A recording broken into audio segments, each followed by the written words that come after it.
하나님은 영이시니 예배하는 자가 영과 진리로 예배할지니라. 아멘.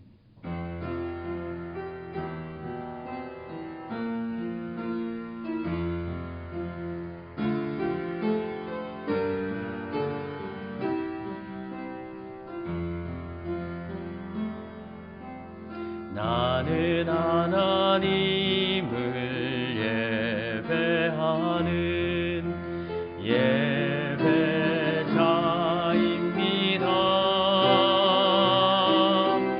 내가 서 있는 곳 어디서나 하나님을 예배합니다.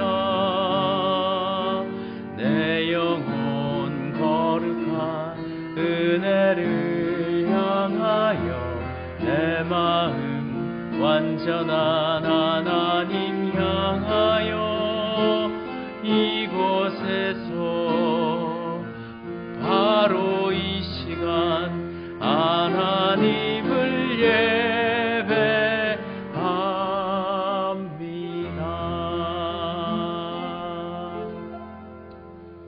그러므로 우리는 긍휼하심을 받고 때를 따라 돕는 은혜를 얻기 위하여 은혜의 보좌 앞에 담대히 나아갈 것이니라.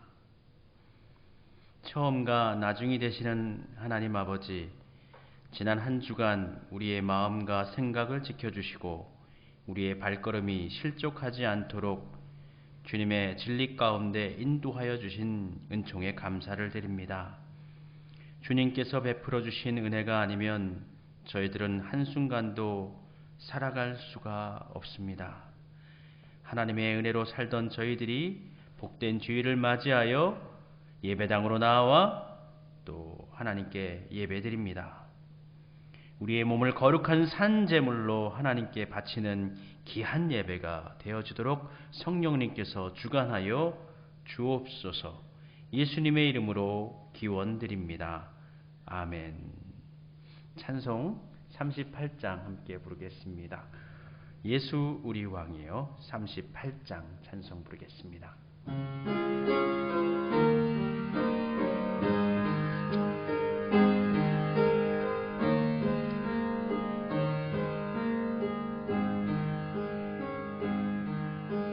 예수 우리 왕이여 이곳에 오셔서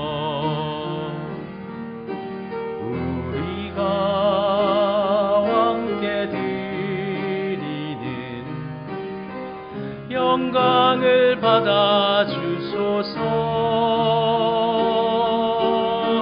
우리는 주님의 백성, 주님은 우리 왕이라. 왕이신 예수님 오셔서 자정하사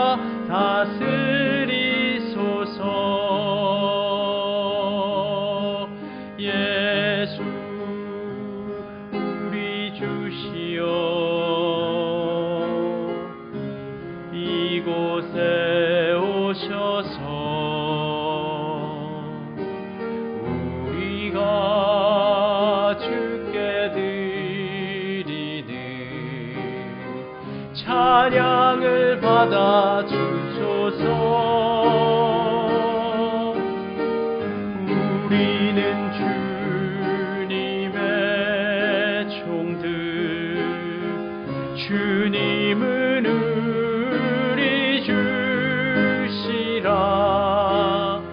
주 대신 예수님 오셔서 이 찬양을 받아 주소서.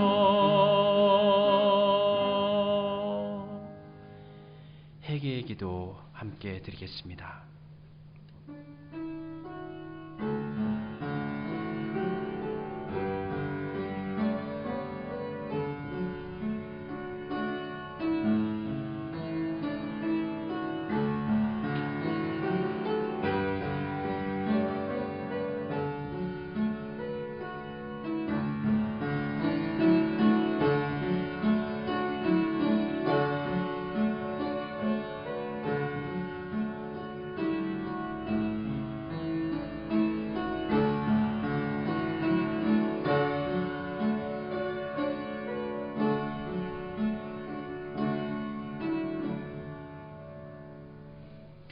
우리의 죄를 고백하고 참회하는 회개의 기도를 들어주시어 우리를 새 사람으로 제사함으로 은총으로 나아가게 하시니 감사드립니다. 우리의 고백처럼 다시는 범죄하지 아니하고 예수님 따라 은혜롭게 살아가는 성도들이 되게 하여 주옵소서. 우리의 믿음을 고백합니다. 받아주시옵소서. 나는 전능하신 아버지 하나님 천지의 창조주를 믿습니다. 나는 그의 유일하신 아들 우리 주 예수 그리스도를 믿습니다. 그는 성령으로 잉태되어 동정녀 마리아에게서 나시고 본디오 빌라도에게 고난을 받아 십자가에 못 박혀 죽으시고 장사된 지 사흘 만에 죽은 자 가운데서 다시 살아나셨으며 하늘에 오르시어 전능하신 아버지 하나님 우편에 앉아 계시다가 거기로부터 살아있는 자와 죽은 자를 심판하러 오십니다. 나는 성령을 믿으며 거룩한 공교회와 성도의 교제와 죄를 용서받는 것과 몸의 부활과 영생을 믿습니다. 아멘. 악인은 그의 길을, 불의한 자는 그의 생각을 버리고 여호와께로 돌아오라. 그리하면 그가 긍휼히 여기시리라. 우리 하나님께로 돌아오라. 그가 너그럽게 용서하시리로다. 아멘. 교동문 62번 말씀, 시편 143편 말씀입니다. 교동문은 제62번 시편 143편 말씀입니다. 교독하겠습니다. 여호와여, 내 기도를 들으시며 내 간구의 귀를 기울이시고 주의 진실과 의로 내게 응답하소서. 주의 종에게 심판을 행하지 마소서. 주의 눈 앞에는 의로운 인생이 하나도 없나이다. 원수가 내 영혼을 핍박하며 내 생명을 땅에 엎어서 나로 죽은 지 오랜 자같이 나를 암흑 속에 두었나이다. 그러므로 내 심령이 속에서 상하며 내 마음이 내 속에서 참담하니이다. 내가 옛날을 기억하고 주의 모든 행하신 것을 읊조리며 주의 손이 행하신 일을 생각하고 주를 향하여 손을 펴며 내 영혼이 마른 땅같이 주를 사모하나이다. 여호와여, 속히 내게 응답하소서. 내 영이 피곤하니이다. 여호와여, 주의 이름을 위하여 나를 살리시고 주의 의로 내 영혼을 환난에서 끌어내소서. 주의 인자하심으로 나의 원수들을 끊으시고 내 영혼을 괴롭게 하는 자를 다 멸하소서. 나는 주의 종이니이다. 아멘. 찬송 부르겠습니다. 375장입니다. 나는 갈 길 모르니. 375장입니다.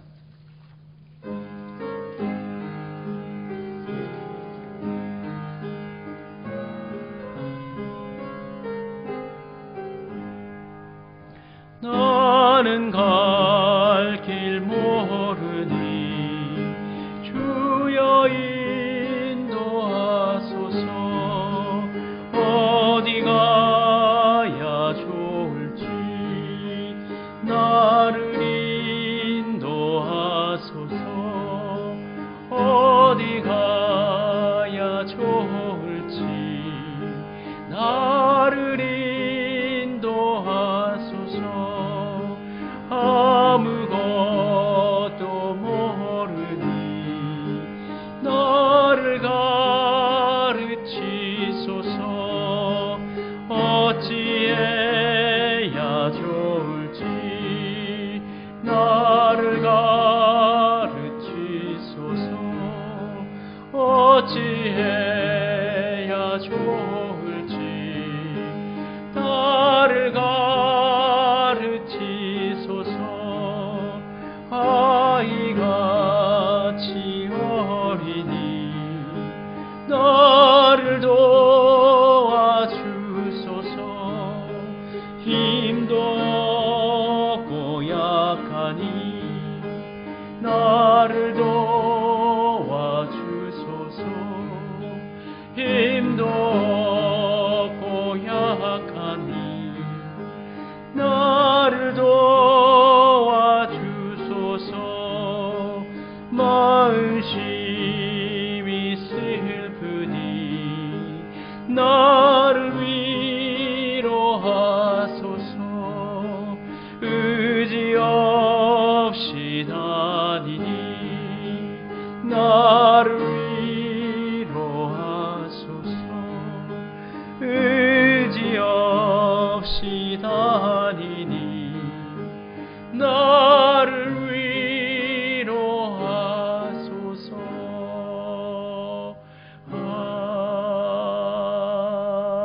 아멘. 가을이 끝으로 향해 가는 계절에 하나님 전에 나오게 하시고 하나님 앞에 서게 하시니 감사드립니다. 오늘 우리가 드리는 예배를 통하여 하나님께서 원하시는 예배, 받으시기에 흡족하신 예배, 또 합당한 예배가 되어지도록 성령님께서 예배드리는 저희들의 심령을 맡아 주관하여 주옵소서. 성령으로 충만하게 하시고 은총으로 가득하게 하시고 또 믿음으로 넘치게 해 주셔서 하나님을 갈망하고 사모하는 마음으로 아버지께 예배드리게 해 주옵소서. 사모하는 심령 가운데, 메마른 삶 가운데 마실 물을 찾아 물가로 나온 사슴과 같이 목마른 심령으로 하나님께 간구하게 하시고 하나님을 바라보게 하시고 하나님의 구원을 간절히 소원하며 하나님의 역사하심이 이 땅 가운데 우리 가운데 임하는 예배 시간이 되기를 소원합니다. 주님 역사하여 주옵소서. 우리가 예배드리는 이 시간 가운데 세상이 변화되어지게 해주시고 우리의 삶이 바뀌어지게 해 주시옵소서. 마음속에 심히 큰 근심과 또 걱정거리를 갖고 예배드리는 분들도 있을 것입니다. 주님 평안을 주시고 아버지의 인도하신 가운데 새길을 열어 주시옵소서. 건강이 몹시 안 좋아서 힘겨운 가운데서 예배드리시는 분들도 있을 것입니다. 주님께서 치료해 주시옵소서. 예수님의 보혈의 손길로 따뜻한 품으로 안아 주시옵소서. 삶의 다양한 문제들을 안고 아버지 앞에 이것을 어떻게 해야 할까요? 어떻게 해야 할까요? 그렇게 묻고 있는 우리 성도들 가운데 하나님 지혜의 응답을 전해 주시옵시옵고 진리로 가르치사 하나님의 뜻을 분별케 하여 주시옵소서. 예배할 때에 예배당에 모여드리는 우리 성도님들과 또 각자의 처속 가운데서 드리는 우리 성도님들, 먼 곳에서도 영상을 통하여 예배드리는 우리 모든 성도님들 가운데 은혜가 충만하게 하시고 예배를 드릴 때에 우리의 믿음과 소망과 사랑이 자라나도록 주여 축복하여 주옵소서. 감사가 넘치게 하시고 은혜가 충만하게 하시고 하나님으로만 가득 찬 시간이 되게 해 주옵소서. 예배를 마치고 나아갈 때는 힘을 얻게 하시고 강건해지게 하시고 삶의 새로운 길로 나아가게 하여 주옵소서. 추운 겨울 가운데 많은 것으로 어려움이 다가오는 그러한 시기입니다. 우리 성도님들 그리고 또 이 땅의 곤고한 사람들 아버지 하나님 어려움 당하지 아니하도록 지켜주시옵시옵고 하나님 안에서 따뜻하고 평안하게 또 겨울철을 준비할 수 있게 해 주옵소서.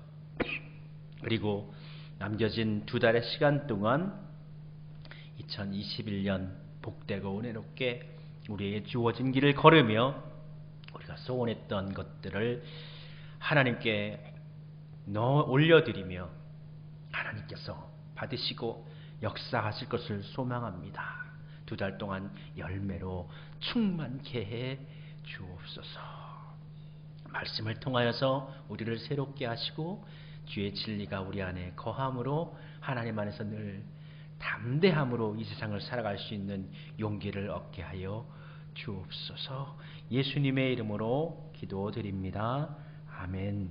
하늘에 계신 우리 아버지, 아버지의 이름을 거룩하게 하시며 아버지의 나라가 오게 하시며 아버지의 뜻이 하늘에서와 같이 땅에서도 이루어지게 하소서.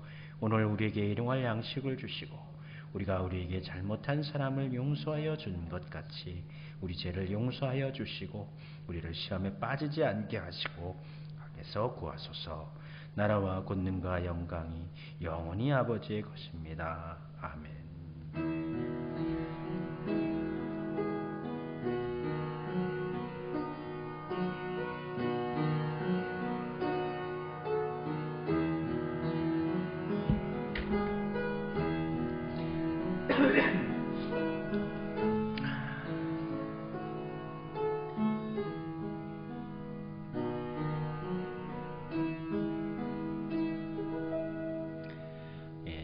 영상 통해서 예배드리는 여러분 모두를 주님의 이름으로 축복합니다. 있는 곳에서 하나님을 만나시고 또 거룩한 마음, 소중한 마음 가지고 하나님께 예배드리시기를 바랍니다. 계속해서 우리 코로나 상황이 지속되고 있지요. 위드 코로나 하면서 이제 감염되는 사람들도 많은 것 같아요. 확진자도 늘어나고 있습니다. 코로나가 잔잔해지도록 나라를 위해서, 교회를 위해서, 또 아프신 분들 건강 회복을 위해서 우리 함께 중보 기도로 나아가도록 합시다. 금주는 우리 잠언 말씀 22장부터 26장까지 말씀 읽고 은혜 받도록 하겠습니다. 잠언의 말씀을 읽다 보니까 참 매일매일마다 일용할 양식으로 하나님께 주시는 말씀의 힘이 참 강하다, 그런 생각을 하게 됩니다. 우리 성도님들 하루마다 말씀 깊이 묵상하시고 그 말씀 안에서 은혜 가운데 흔들림 없이 살아가시기를 바랍니다.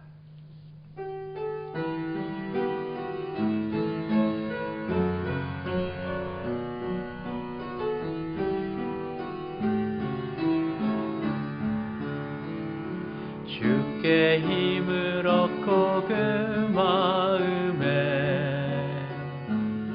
시온의 대로가 있는 그대는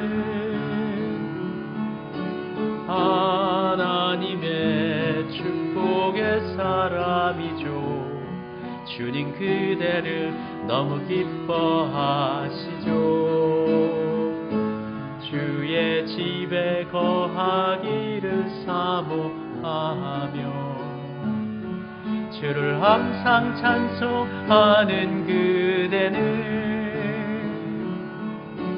하나님의 축복의 사람이죠. 주님 그대를 너무 사랑하시죠. 그대 섬김을 아름다운 찬송, 그대 헌신을 향기로운 기도, 그대가 밟는 땅 어디에서라도 주님의 이름 높아질 거예요. 아멘. 하나님의 축복이 이와 같이 임하시기를 바랍니다. 우리 함께 말씀을 통해 교제 나누는 하나님의 말씀 찾겠습니다. 오늘 본문의 말씀은 구약성경 잠언 22장 17절부터 21절까지 말씀입니다. 구약성경 잠언 22장 17절부터 21절까지 말씀입니다.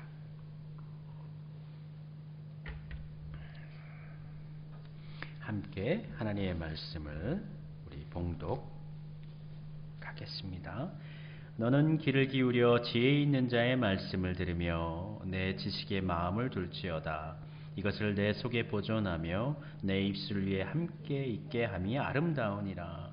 내가 내게 여호와를 의뢰하게 하여 이것을 오늘 특별히 내게 알게 하였노니 내가 모략과 지식의 아름다운 것을 너를 위해 기록하여 내가 진리의 확실한 말씀을 깨닫게 하며 또 너를 보내는 자에게 진리의 말씀으로 해답하게 하려 함이 아니냐.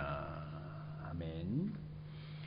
주의 말씀 앞에 나와싸우니 성령님께서 종을 주관하사 하나님의 말씀을 증거하게 하시고 또 듣는 모든 사람들, 함께하는 모든 분들이 하나님의 말씀으로 은혜 받게 하시고 힘을 얻게 하시고 말씀의 능력 앞에 세워지게 해 주옵소서.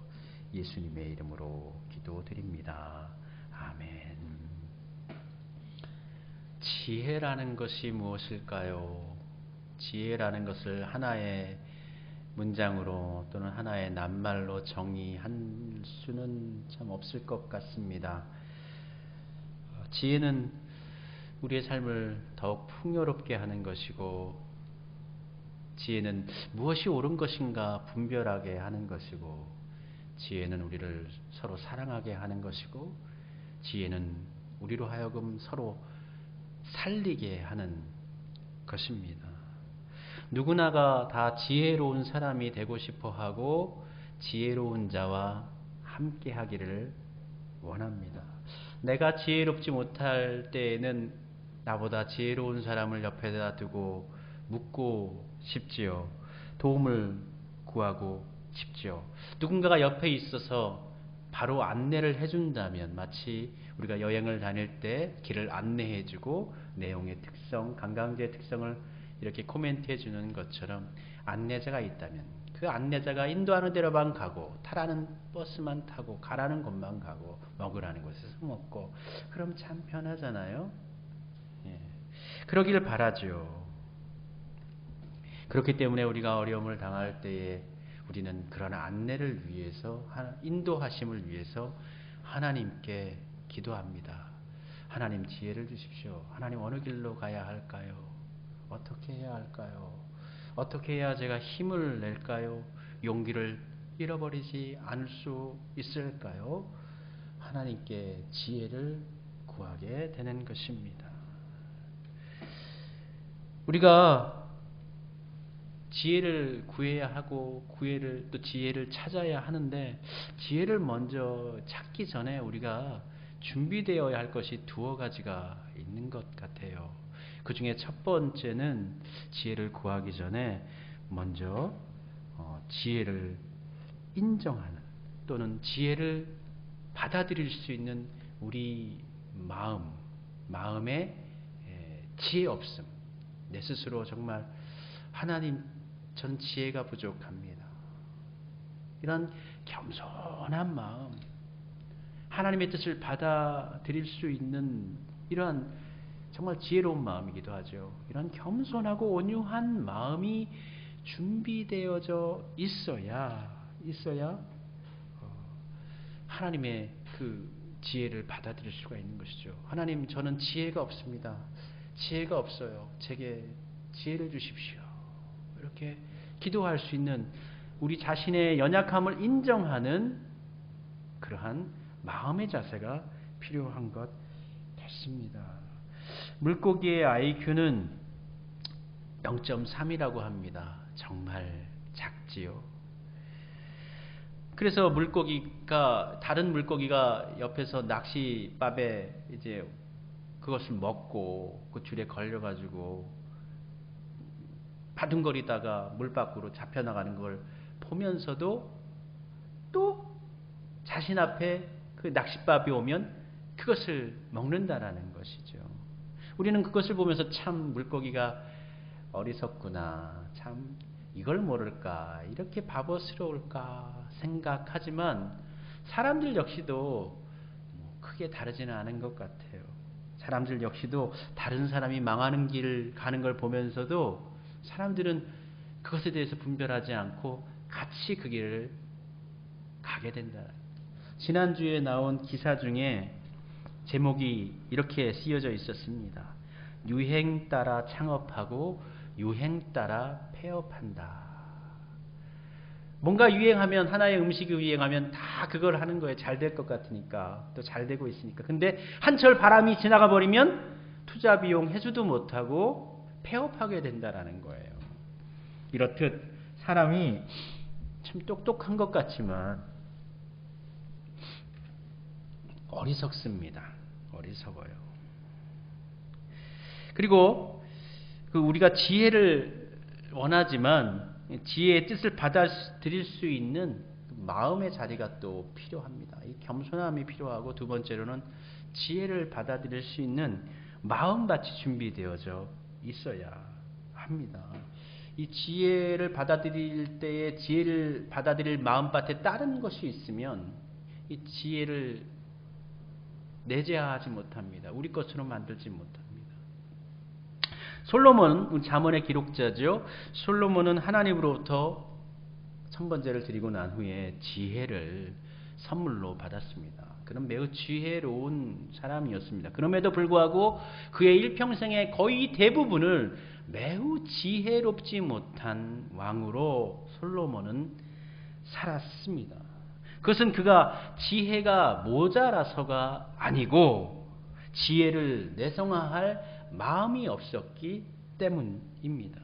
지혜가 있어도 그 속에 자신의 욕망으로 가득 차 버리면 그 속에 있는 지혜는 잔깨라든지 순간을 모면하는 개책에 지나지 않게 됩니다. 실제로 이 잠언을 기록한 이 솔로몬의 이 잠언은 솔로몬의 회개 기록이라고 볼 수가 있어요. 회개에 대한 고백이라고 볼 수가 있습니다. 자신의 자녀들, 후손들에게 이와 같이 이러한 길을 걷지 말라, 이와 같이 지혜롭지 못한 삶을 살지 말라고 가르치고 있으나 실제로는 내가 그와 같은 삶을 살았다라는 거예요. 지혜롭지 못한 삶을 살았다라는 것을 고백하면서 반성하고 있는 기록으로 볼 수가 있는 거예요. 솔로몬의 지혜를 우리 현숙한 여인으로 묘사하고 있지요. 반대로 지혜롭지 못한 여인, 지혜롭지 못한 것을 뭐라고 표현하고 있나요? 지혜롭지 못하다라고도 표현하기도 하고 있고, 음녀라고도 하고 있고, 이방 여인이라고도 하고 있어요. 그러니까 지혜로운 여인과 교제하는 것을 방해하는 요소로서 이야기해주고 있는 거죠. 그런데 솔로몬은 일평생을 살면서 정략적으로 이웃나라와 많은 결혼들을 통해서 이방 여인들과 결혼을 했단 말이죠. 그렇게 함을 통해서 국가적으로는 여호와 신앙을 잃어버렸고, 솔로몬 그 자신도 지혜를 잃어버린 삶을 살게 된 것입니다. 그렇게 해서 이 노년의 솔로몬이 뒤를 돌아보면서 내가 참 지혜를 갖고 있다 했는데, 지혜로 나라를 다스리려고 했는데 평생 동안 지혜를 잃고 살았구나 반성하면서 잠언을 기록하며, 당신들은, 후세의 여러분들은 여러분 지혜롭게 사십시오, 하나님을 경외하십시오 가르쳐 주고 있는 것이죠. 우리는 지혜에 집중하고 지혜를 갈망하지만 지혜보다 지혜를 받아들일 마음의 여유 공간이 먼저 선행되어야만 합니다. 준비된 사람에게 기회가 찾아오면은 그 기회를 잘 선용하여 성공하는 것처럼 지혜를 담을 겸손하고 온유한 마음의 그릇이 준비되어져 있을 때 지혜는 그 빛을 발할 수가 있는 것입니다. 사막에는 물이 없습니다. 그럼에도 불구하고 사막에는 다양한 짐승들이 살고 있죠. 여우도 살고 뱀, 개구리, 풍뎅이들, 이런 곤충들까지도 살고 있습니다. 그러면 이 짐승들은 어떻게 해서 필요한 물을 채울 수가 있을까요? 답은 이슬입니다. 새벽에 맺히는, 기온차가 심하니까 이슬이 많이 맺힙니다.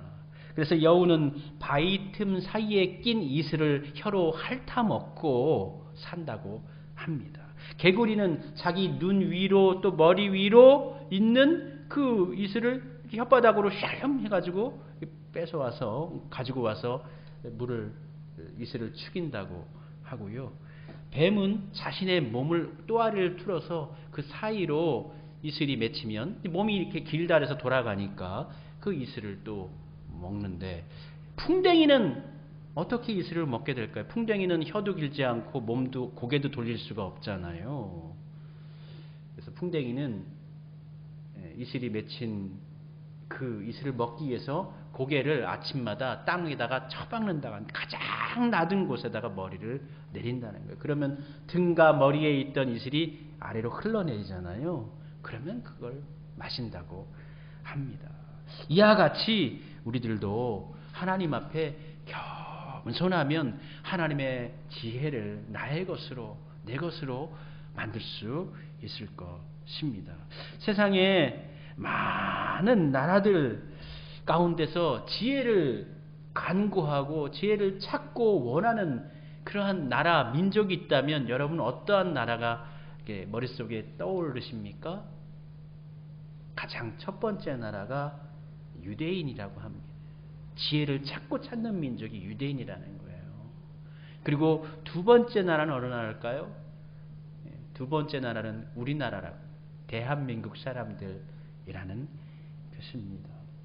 유대인들의 지혜는 구약 성경에 기록하고 있고 탈무드에도 기록해지어 있고 신약 성경에는 우리 바울 선생님이 십자가의 도를 가장 위대한 도다. 그것을 너희들은 어리석다고 이야기하지만 가장 위대한 지혜로서 십자가의 도를 이야기하고 있습니다. 그렇다면 왜 유대인들은 그렇게 지혜를 갈망했을까요? 지혜를 원했을까요? 소원했을까요? 많은 학자들이 그 원인에 대해서 지정학적 위치를 찾습니다. 그들이 살고 있는 가나안 땅, 그 땅 말입니다. 그 땅에 별명이 있어요. 그 땅의 별명이 뭐냐면 고난의 땅, 곤란한 땅, 고통의 땅, 고난의 용광로, 고난의 완충지대, 별명이에요. 아주 사람 살기 힘든 땅이라는 것이죠. 가나안은 주변에 3대 문명권이 맞닿아 서로 경쟁하는 지역입니다. 이집트 문명이 있고요. 서쪽으로는. 그리고 이제 동쪽으로, 위쪽으로, 북쪽으로는 메소포타미아 문명이 있었고, 또 지중해 연안으로 해서는 서쪽으로는 이제 해양 문명, 히타이트 문명이 이 이스라엘 땅으로 쳐들어왔죠. 히타이트는 이제 우리 성경에 보면 헷이라고 기록되어, 헷족속이라고 기록되어져 있는 히타이트족이에요. 이 철기 문화를 가나안 땅에 가장 먼저 가지고 온 나라예요. 그러니까 철기를 쓰면, 무기를 가지고 오면 이거 청동기 무기를 갖고 있던 사람들이 당해낼 수가 없죠. 이와 같이 3대 강대국 싸움의 결전지로 사용되어졌던 이 가나안 땅, 그들이 싸울 때 이 가나안 사람들은 짓밟히고 죽어나가고 고통을 당했던 것입니다. 이들 3개 제국들 사이에서 전쟁이 일어났을 때 가장 많은 결전지로 사용됐던 것이 이스라엘 평원입니다. 그 이스라엘 평원 가운데 또 가장 전쟁의 상흔이 가장 많이 남아있는 곳이 있는데 거기가 어디냐면 무깃도라는 것입니다. 무깃도. 이 무깃도라는 곳에서 이스라엘의 왕인 사울 왕은 그 블레셋하고 싸우다가 거기서 전사를 하죠. 사울 왕도. 그리고 애굽의 침략에 맞서가지고 남유다의 그 요시야 왕이 출정을 했는데 그 무깃도에서 죽임을 당하고 남유다 멸망합니다. 계시록에 보면은 그 마지막 전쟁을 가리켜서 아마겟돈이라고 이야기하잖아요. 근데 이 아마겟돈이 무슨 뜻이냐면은 이제 그 무깃도산, 이걸 직역하면은 하르무깃도인데, 하르무깃도를 헬라어식으로 이렇게 발음을 낸 것이 바로 아마겟돈이 된 거예요. 그래서 아마겟돈 하면은 그만큼 전쟁의 상처와 상흔이 끊이지 않고 계속되는 지역을 얘기해주고 있다는 것이죠. 가나안 땅에 사는 사람들이 필연적으로 고통과 눈물과 비극을 경험할 수밖에 없었는데, 이스라엘과 유다 역사를 보면 적어도 한 세대, 그러니까 20년과 30년 사이에 그 한 세대의 전쟁이 한 번은 꼭 있었다라는 거예요. 그렇기 때문에 한 세대 30년이면은 이스라엘에 한 사람이 태어나서 30년 살면은 전쟁에 참여했거나 전쟁의 고통을 경험한 사람이라고 볼 수가 있는 것이죠. 한국 사람들도 마찬가지 아닙니까? 한국 사람들도 지혜를 찾고 자녀 교육 열풍이 대단한데, 그런데 우리나라 사람들도 지정학적으로 보면은 이 국제 정세나 이런 걸 보면 이스라엘하고 참 많이 비슷한다라는 거예요. 그러니까 어떻게 하든지 간 살아야 되는데 어떻게 살 수가 있느냐. 이렇게 전쟁통에 이렇게 힘들게 살아가는 이 삶 속에서 우리가 죽지 않고 어떻게 살 수 있는가? 지혜라는 것이죠. 지혜를 갈망했던 거예요. 어떻게 하면 살아갈 수 있는가? 우리 민족이 죽지 않을 수 있는가? 멸망하지 않을 수 있는가? 그래서 이스라엘도 그렇고 우리나라 사람들도 그와 같이 정말 지혜를 원하고 있는 것 같습니다.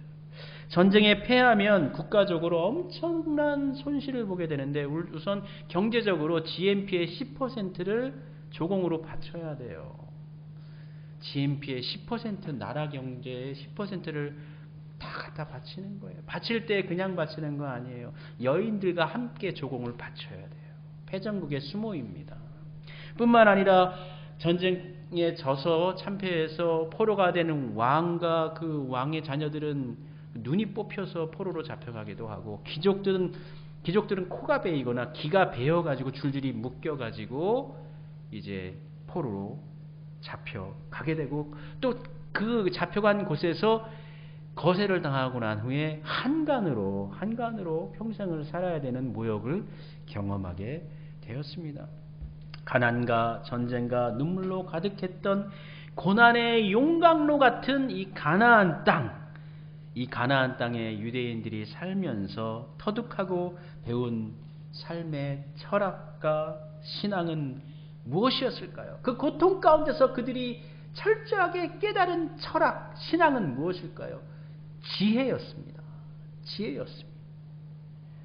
끊임없이 다가오는 전쟁의 위기 가운데 이스라엘의 지혜자는 이 전쟁 가운데 우리가 어떻게 평화를 누릴 수가 있는가? 평화를 동경하는, 평화를 원하는, 소원하는 지혜를 그들이 깨달았고, 수없이 많은 죽음의 위협과 그 현장을 목격하면서 죽음의 의미를 숙고하면서 죽음의 공포 속에서 소망, 종말에 대한 소망을, 용기를, 이 죽음의 상황 가운데서 희망을 잃지 않는, 죽음의 상황 가운데서도 어찌하든 평안과 기쁨을 찾는 지혜를 그들은 소원했습니다. 뿐만 아니라 고통을 통해 마음이 더 어떻게 됐을까요? 강팍해졌을까요? 그렇지 않다고 합니다. 고통을 통해서 마음이 더 온유해지고 가난해졌다라는 거예요. 그것을 통해서 하나님의 함께 하시는 지혜를 그들은 발견해 내었다라는 것이죠. 이스라엘 백성들이 역경과 고난을 통해 터득한 삶의 지혜 가운데 가장 가치 있고 영원하고 참되고 궁극적인 지혜는 다름 아닌 신앙의 지혜였습니다. 그렇게 죽어나가고 그렇게 힘들고 어려운, 배고프고 헐벗은 상황 가운데서 그들이 깨달은 지혜는 그들이 살아날 수 있고 그들이 멸망하지 않을 수 있다라고 이렇게 확신하게 된, 그렇게 해서 깨달은 지혜는 무엇이었느냐? 바로 여호와 하나님을 신앙하는 지혜였습니다. 이 지혜는 고난의 극한 상황에서 하나님을 바라보는 것입니다. 그 상황 가운데 하나님께 울부짖고 외치고 부르짖는 지혜였습니다. 이것은 이 세상의 모든 구원의 수단을 내려놓고 정말 사방으로 우겨쌈을 당한 상황 가운데서 길이 막혔을 때 오직 하나님을 향하여서, 하늘을 향하여서 하나님의 도움을 구하는 지혜였습니다. 이스라엘 백성들의 궁극적 고난 속에서 만들어진 이 궁극적인 지혜는 특별히 두 가지로 요약이 되는데, 첫 번째는 창조주 하나님에 대한 신앙이었습니다. 이 지혜는 가장 연약하고 무지하고 죄된 인간이 영원히 살아 계시고 전능하시며 홀로 하나이신 창조주 하나님을 자신들의 구원자로, 자신들의 아버지로, 자신들의 목자로 인정하고 자신을 하나님의 종으로, 자녀로, 하나님의 백성으로, 하나님의 양으로 따르는 삶으로 나아가겠다. 우리의 삶의 인도자는 정치인도 아니고 왕도 아니고 그 어떠한 사람도 아니고 권력자도 아니고 하나님이시다라는 신앙 고백인 것입니다. 그리고 두 번째 지혜는 부활신앙의 지혜였습니다. 부활이라는 것은 무엇입니까? 다시 살아난다는 거예요. 죽었는지 알았는데, 아니 죽었는데 많은 죽음들이 있어요. 많은 사람들이 죽고 멸망하고 힘들고 집이 불이 타고 농작물들이 다 없어져 버리고 약탈당하고 정말 절망의 상황, 죽음의 상황인데 죽을 것만 같았는데, 아니 죽은 것 같았는데 죽지 않는다라는 거예요. 그리고 이스라엘 민족도 멸망하지 않았다라는 거예요. 멸망했어도 멸망하지 않고 죽었으나 완전히 죽지 않고 결코 여기서 끝나지 않는다는 부활의 지혜, 신앙이 이스라엘 백성들을 지금까지 살아내게 했다라는 것입니다. 에스더서에서 에스더는 아수로의 왕에게 나아가지 않습니까? 허락지도 않는데 나아가잖아요. 그러면서 자신이 금식하면서 이렇게 얘기하죠. 금식한 후에 규율을 어기고 제가 나아갈 텐데 나아가리니 죽으면 죽으리이다. 죽으면 죽겠습니다. 라고 생각하면서 나아갔다라는 거예요. 창세기에 보면 야곱은 그 자신의 아들을 요셉이 데리고 오라고 하잖아요. 총리가. 그때 어떻게 이야기합니까? 내가 베냐민을 보내면서 내가 아들이 죽으면, 이 아들을 잃게 되면 이르리로다. 이렇게 이야기한단 말이에요. 그러나 에스더도 죽지 않았고 또 이 베냐민도 죽지 않았습니다. 야곱이 아들을 잃지 않았습니다. 이스라엘 민족은 400년 동안 애굽에서 종살이했어요. 헐벗고 지배를 당하고 강포 가운데서 힘겹게 살았어요. 그러나 이스라엘 백성들이 죽지 않았습니다. 바벨론 포로기를 보냈습니다. 나라가 멸망을 했어요. 그 어려움 속에서 그 민족이 죽지 않았습니다. 에스더서만 보더라도 이스라엘 유대 민족을 다 죽이려고 그렇게 작당하고 모의하지 않아요. 그러나 유대 민족이 죽지 않았습니다. 심지어 로마 장군 디도에 의해서 주 70년에 이스라엘 성전이 완전히 다 무너지고 이스라엘이 해파되고 모든 민족이 다 뿔뿔이 흩어져 버리고 난 이후에 거의 2000년을 지나서 1948년 5월 달에, 우리는 1948년 8월 달에 우리가 해방을 했고 이스라엘은 1948년 5월 달에 새로운 나라를 건국했어요. 이스라엘. 그 2000년 가까이 떠돌던 그 민족이 다시금 나라를, 국토를 회복하게 된다는 거예요. 죽어도 죽지 않는 것입니다. 멸망하지 않는 것입니다. 부활의 신앙이 그들을 살게 했던 것입니다. 여호와 하나님께서 우리를 지키신다는, 그분이 우리의 아버지시요 우리의 선한 목자가 되신다는 창조주 신앙이 그들을 지켜냈던 것입니다. 사박으로 우겨쌈을 당하는 상황에서 우리가 살 수 있는 길은 무엇일까요? 그것은 다른 것이 없습니다. 고난 속에서 하늘을 바라보는 것입니다. 하나님을 우러러 갈망하는 것입니다.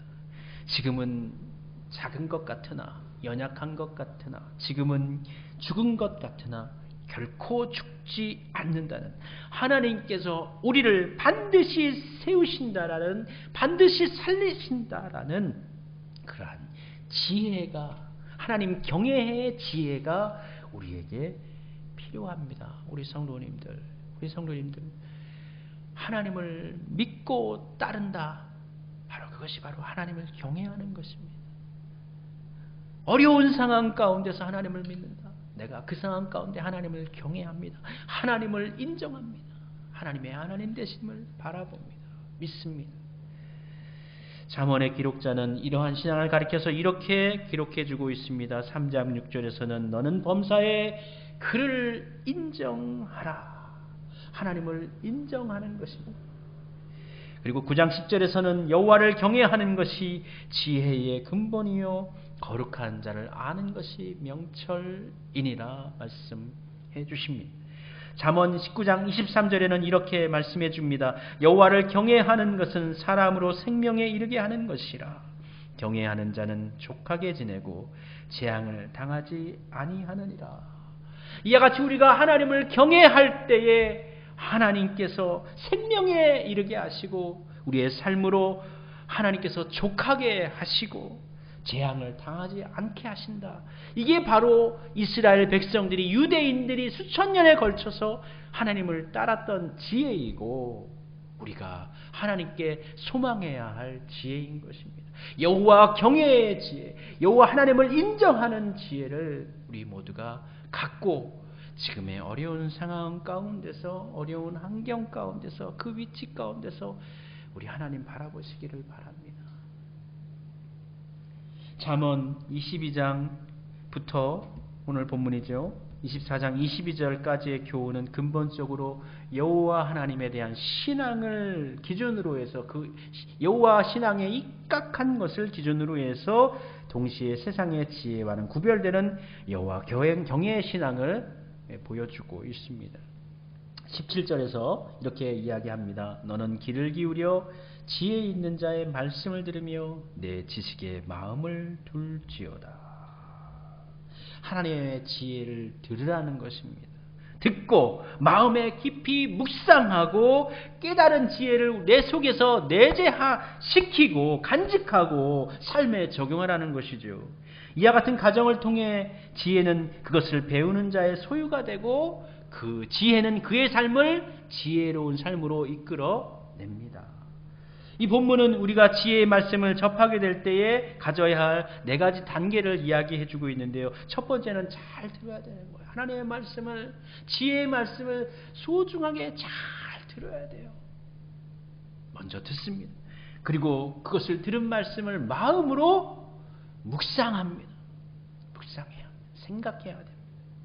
더 나아가서 간절함으로 그 말씀을 사모해야 하고 열망함으로 내 속에 인격화시키는, 말씀을 내재화시키는 것, 내 삶의 인격화, 그 말씀의 인격화가 이루어지게 하는 거예요. 우리 마음속에 그 말씀을 두는 것이, 말씀이 우리 속에 있으면, 우리 마음에 있으면 그 마음에 있는 그 말씀이 지시하는 대로 우리가 살아가는 거예요. 따르게 되는 거예요. 내 인격이 아니라 하나님의 은혜가, 하나님의 지혜가 나의 삶을 이끌어내는 거예요. 지혜자가 알려주고 마음으로 보존해야 할 지혜는 무엇입니까? 19절에 기록하고 있습니다. 내가 내게 여호와를 의뢰하게 하려 하여. 바로 그것입니다. 그 지혜가 무엇입니까? 마음속에 우리가 소중하게 간직해야 할, 내재화시켜야 할, 고백해야 할 지혜는 무엇입니까? 여호와 하나님을 의뢰하는 것입니다. 의뢰하는 것, 여호와 하나님을 경외하는 것, 여호와 하나님을 인정하는 것, 그 지혜를 가지고 살라는 거예요. 잠언의 첫 번째 지혜, 유대인들이 그 긴 역사 속에서 간직한 지혜는 여호와를 의뢰하는 것입니다. 우리 하나님을 신뢰하는 것입니다. 믿는 것입니다. 이 표현은 사람이 의뢰하는 바가 다른 곳에 있을 수 있다라는 것을 전제하고 있는 거예요. 대부분의 사람들은 여호와를 의뢰하는 것이 아니라 자신들이 의뢰하는 것이 있죠. 자신들이 믿고 있는 것이 있고 의탁하는 것이 있죠. 그것을 의뢰하면서 살아가는데 우리 하나님을 의뢰하면서 살아가시기를 바랍니다. 고난의 자리, 그 자리 가운데 하나님의 경외를, 하나님 경외의 그 지혜를 내게 주십시오. 하나님께 기도하십시오. 그리고 지혜를 맞아들일 마음밭을 준비하십시오. 겸손하게 하나님을 경외하며 하나님께서 뜻하신 것에 순종하십시오. 하나님께서 여러분의 도움이 되시며 지혜의 길로 여러분을 선하게 인도해 주실 것입니다. 우리 찬양 한 장 부르면서 힘냈으면 좋겠습니다. 나의 등 뒤에서, 우리 잘 알고 있는 찬양인데요. 우리 이 찬송 부르면서 내 속에, 내가 보이지 않는 곳에서 내 등에서 나를 도우시는 하나님을 생각하며 우리 함께 찬송 부르도록 합시다.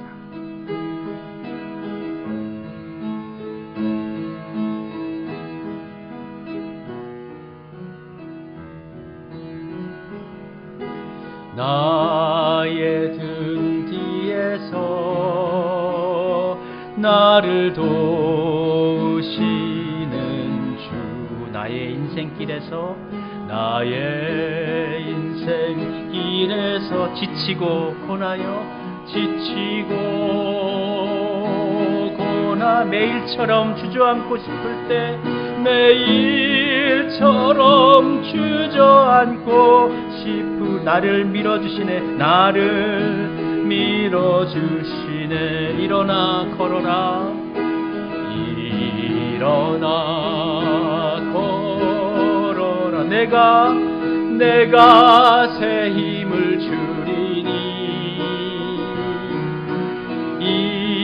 일어나 너 걸어라 내 너를 우리 다시 한번 합시다. 1절입니다. 나의 등 뒤에서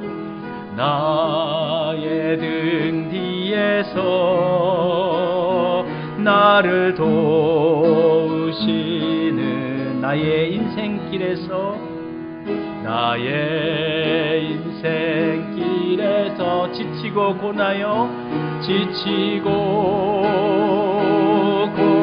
매일처럼 주저앉고 싶을 때 매일처럼 주저앉고 싶을 나를 밀어주시네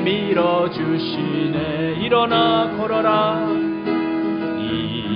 일어나 걸어라 내가 새 힘을 주리니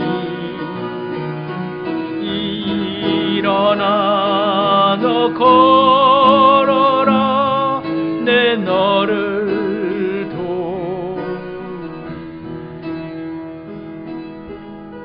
어떻게 하나님께서 여러분들의 삶을 인도하실지 저는 알지 못합니다. 그러나 여러분이 하나님을 신앙하고 하나님을 믿고 따를 때에 하나님을 의뢰할 때에 반드시 새로운 길은 열립니다. 하나님은 그와 같은 길을 열어주십니다. 하나님의 지혜를 구하며 하나님의 도움을 바랍시다. 희망이 보이지 않아 소망을 잃은 모든 이들이 믿음으로 회복되도록 기도합시다. 하나님을 의뢰함으로 하나님을 바라보게 하소서 기도합시다. 나의 삶을 세우시는 하나님의 지혜를 따르게 하소서 순종하게 하소서 함께 우리 잠시 기도하도록 하겠습니다. 아버지 하나님 주님의 뜻을 알기를 원합니다. 주님의 뜻을 따르기를 원합니다. 내 속에 겸손함이 있기를 원하며 하나님께서 허락하신 말씀을 받아들이시는 마음의 빈자리가 있기를 원합니다. 하나님께서 허락하신 그 지혜의 말씀을 따라 또한 살기를 원합니다. 우리의 선상과 우리의 삶을 바라볼 때 너무나 주저앉고 싶은 마음, 너무나 힘든 마음, 너무나 안타까운 상황 가운데서 소망을 잃고 있으나 아버지 하나님 우리가 이러한 소망을 잃어버리지 아니하고 우리를 회복시켜 주시기를 원합니다. 우리를 회복시켜 주시는 희망을 잃지 않게 하시고 하나님을 앙망하고 바라게 하여 주시옵소서. 주를 의뢰하되 끝까지 의뢰하게 하시고 하나님께서 이끄시는 구원의 길을 우리로 목도할 수 있게 해 주시옵소서. 우리들의 삶을 세우시는 하나님의 지혜를 따르며 겸손할 수 있게 해주시고 하나님 경외의 마음을 가지고 살아갈 수 있게 해주옵소서. 오 하나님 우리와 함께 하옵소서. 주님 우리를 도우소서. 하나님의 지혜를 따르기를 소원합니다.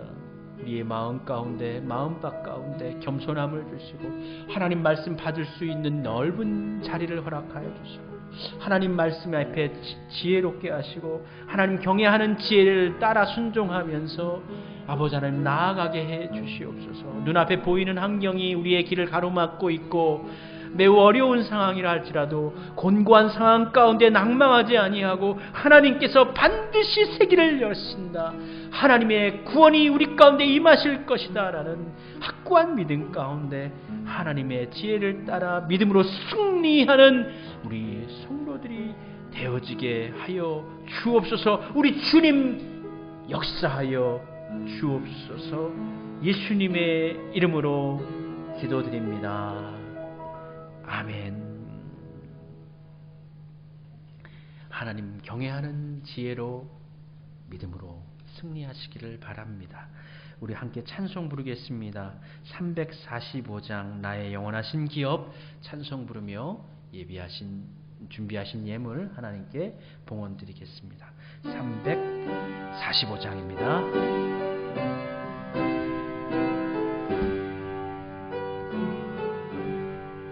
나의 영원하신 기업 생명보다 귀하다.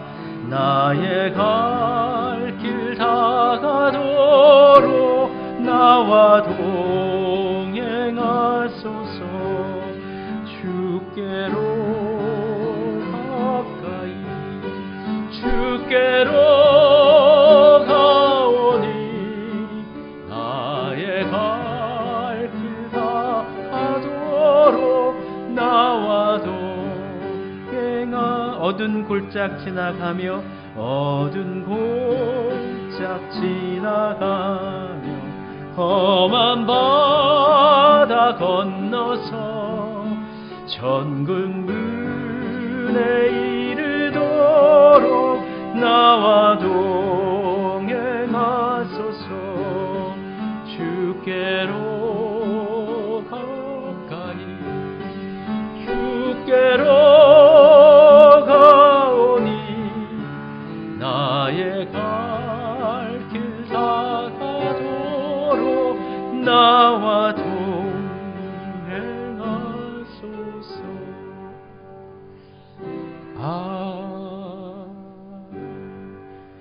우리의 예물을 받아 주옵소서. 정성껏 드린 예물을 축복하시고 봉헌한 성도들의 가정과 기업과 일터를 붙잡아 주시고 앞날을 축복하여 주옵소서. 바쳐진 예물을 기억하시사 이 예물을 통하여 하나님의 지혜가 이 땅 가운데 세계 가운데 널리 증거되어지게 해 주옵소서. 우리 성도들의 삶을 붙들어 주시고 하나님 경외하는 지혜로 승리하게 해 주옵소서. 예수 그리스도의 이름으로 기도드립니다. 아멘. 57장 함께 찬송 부르며 결단함으로 나아가도록 하겠습니다.